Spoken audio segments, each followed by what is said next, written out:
All of these markets, there's some variance, but all of them way down from where they were. These guys you would put any money into this season. If not, it would just be a sell, hey, another time. But if you would buy them right now for the end of the season. First name would be Evan Carter. Sell, but I don't think it's a buy right now, only because the Rangers are not going anywhere. They're really in a bad spot.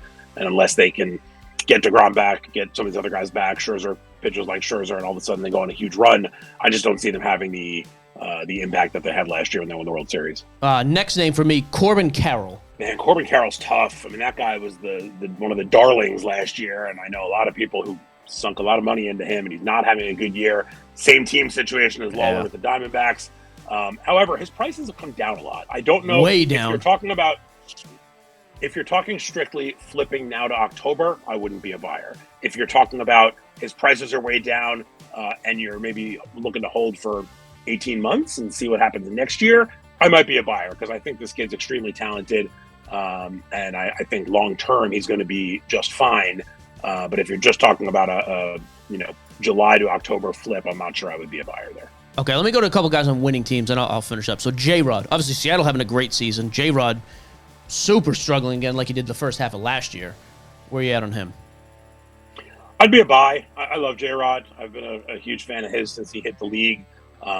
His team is good, despite the fact that he is not having a great year. And if he can heat up in the second half, which he obviously has the talent and ability to do so, and the Mariners can get to the postseason and put him on that national stage, I could see that being a good buy right now. And the last one, then a couple guys in Baltimore. Churio and Jackson Holiday, the other Jackson. Jackson Holiday, Colton Cowser. Obviously, again, another team, one of the best in the league. What's the outlook on those two? Cowser, I'd be a buy on. I don't think his stuff is particularly expensive right now. He's having a nice rookie season. I think he's only got room to go up. And on this team, he doesn't have to be the guy to carry them the way that you'd look at a Corbin Carroll in Arizona.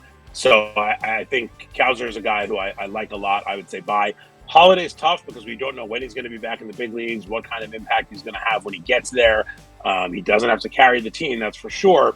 But I think the Orioles are going to be careful with him not to bring him up a second time until they think he's going to be there to stay, given the way the first go-around went. And the other thing is, even with that mediocre to subpar performance the first time he came up, his stuff is still expensive. Right. So you're not just buying into Holiday on a low, even though his performance in the big leagues was a low.